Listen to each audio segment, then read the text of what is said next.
What's up, YouTube? Dark Dragon 439 here.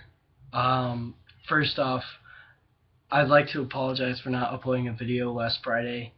Um, if as you can probably still tell, I was sick and I'm recovering. I'm recovering from it right now. I'm in recovery stage. I'm almost done. And I keep saying that. I've said that for the past 3 days, but that's still like no change. But anyways, I do apologize for it, and I'll try to be more adamant about posting. Even if I'm sick, I'll even release a short video saying, "Hey, I'm sorry I can't do anything today. I'm sick," but yeah, I can't take a video. My voice was I could not speak last Friday. I don't know what I had, but it was something pretty bad where I was struggling to let out any noise at all. So, yeah.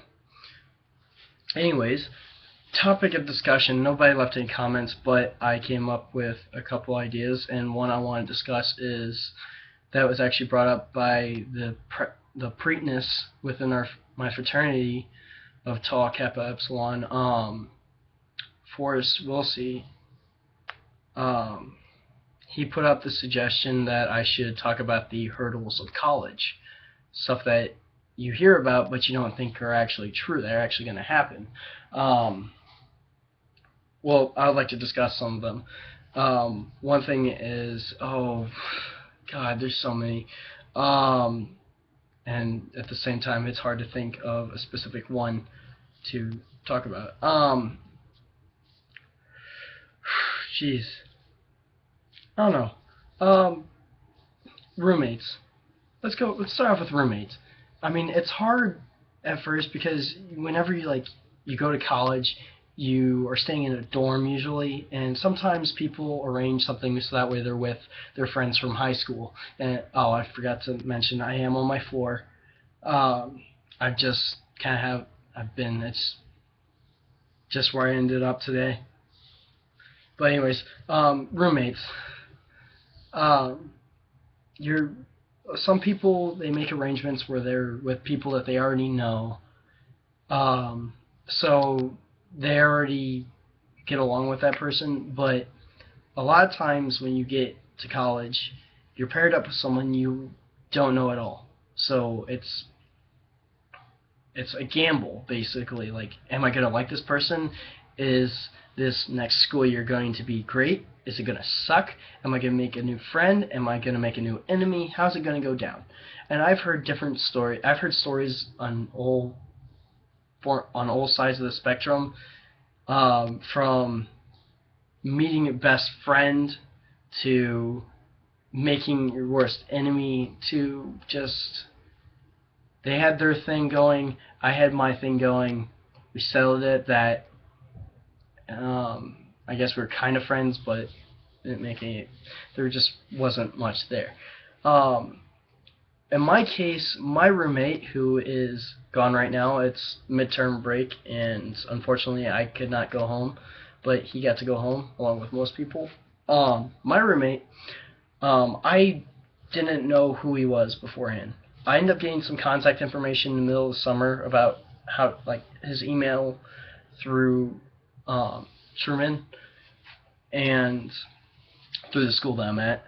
And basically, I contacted him. We exchanged phone numbers and talked just texted for a little bit. I didn't actually talk to him on the phone. So we did a little bit of exchange of like what our preferences were, whether it was like movies or TV, to how we arranged our rooms, stuff like that. Basically trying to establish a baseline if this school year is going to be fun or if it was going to suck. And we established a baseline that it was going to be alright. We were going to be able to get along pretty well. And when I got up, it was still going to be a gamble when I came up here. So when I met him for the first time, we were both a little bit nervous, but we kind of knew each other a little bit at that point after talking.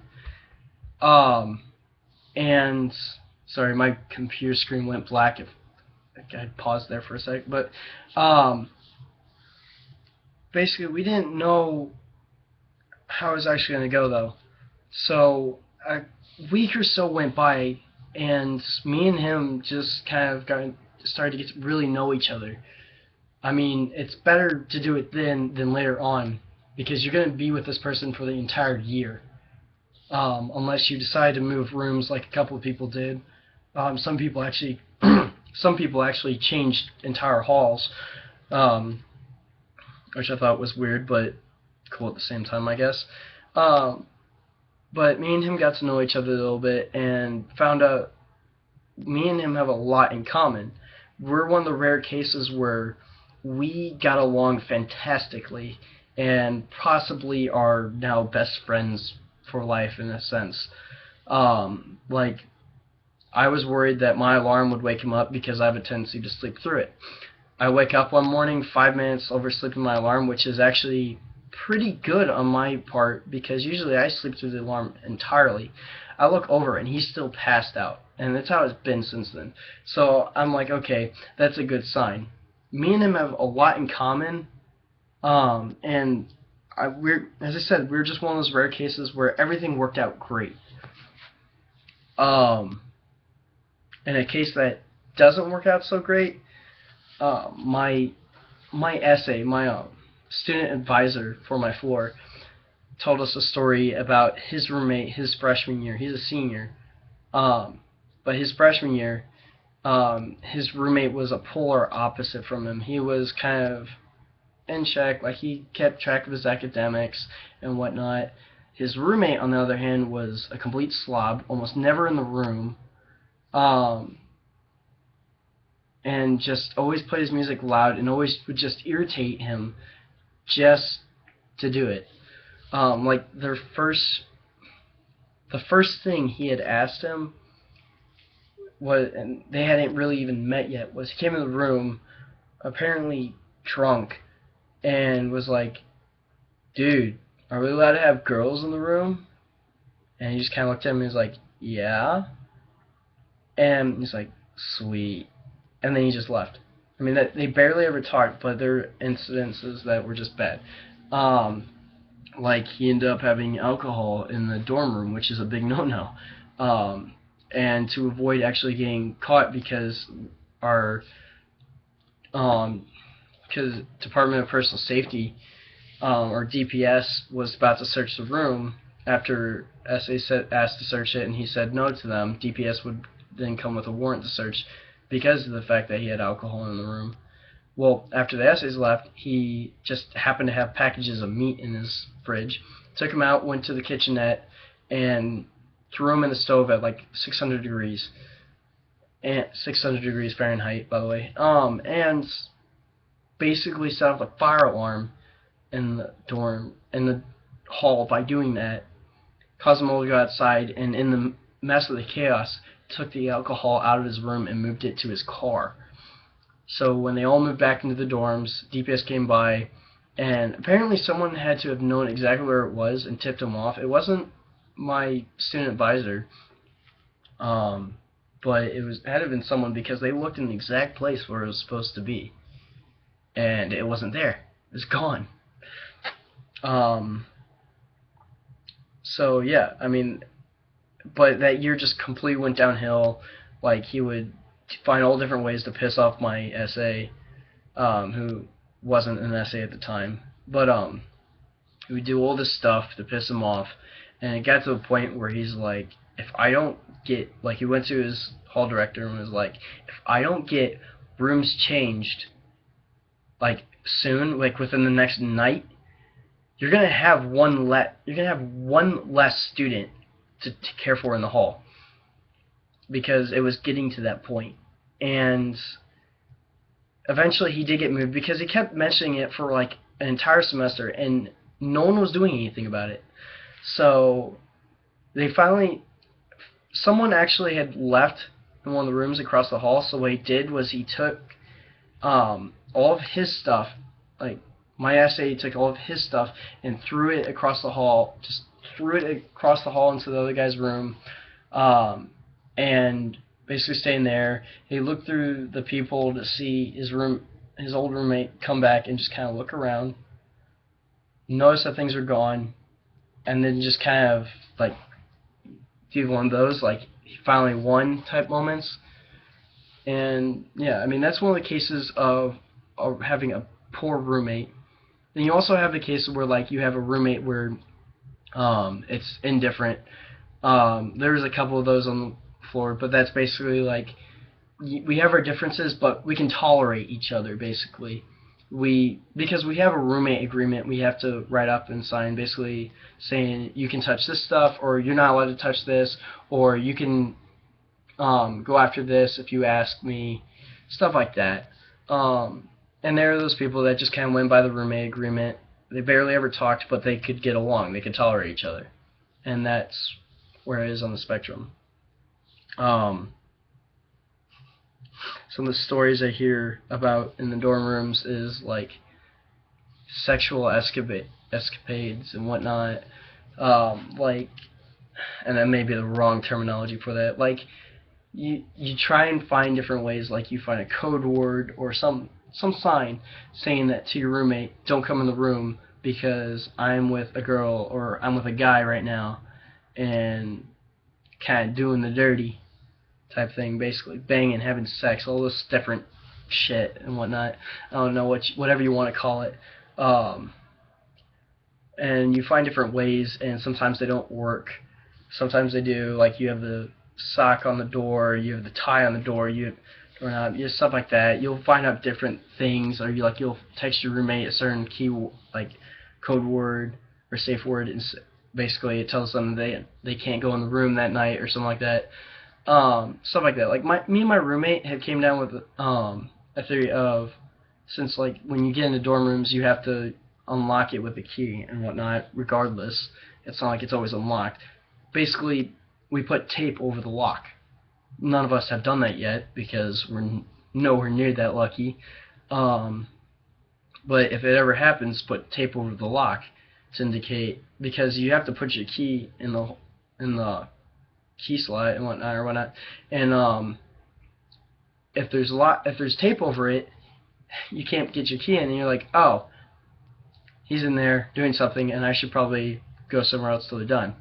So that's how we've established. But like I've heard stories about how like this guy and his girlfriend were in the room and they were still in the foreplay stage, and his roommate was texting him trying to ask, hey, you guys done yet and whatnot. At this point this guy's phone had fallen, so he didn't even know that he was getting text messages, and basically ended up to the point where he was like on the floor spread full eagle, and she was basically giving him the hand job, and you just hear the door unlock and he opens it up, and this girl curls up to a ball with his cock still in her hand. She's got him in a death grip, basically. Or not exactly a death grip from what he said, but anyways, and he just kind of looked at him and was just like, can you give us a minute? And his roommate just kind of, yeah, turn around and close the door. But just the awkwardness in that situation. I've heard all sorts of stories, like also someone walked in the room whenever the guy put a tie on the doorknob, and right as they're in the middle of it, like he unlocks the door, and right as he's starting to open the door, he goes, whoa, bow tie. And I don't know, like you never finished the story from there, as far as I know, or that was it. But yeah, I mean, there's so many different things. One of the big hurdles, though, back to the whole college thing, one of the big hurdles is also academics and Greek life and whatnot. Like, you think joining a fraternity or a sorority can be difficult and can affect your academics greatly. And I felt the same way. I rushed still. I kind of went around rush season. I wasn't expecting to join any fraternity at the time, just mainly because I wanted to be focused on school and my academics. Mind you, I have an issue with self-motivation when it comes to doing schoolwork, so I need, or working out or something like that, so I need something that actually requires me to do something instead of me having a mental choice to do it. Basically, when I was rushing, though, I was going around, and one of the fraternities I looked at that I'm actually part of now, or I'm pledging currently, in a few weeks should be initiated, as long as I get 90% of the vote.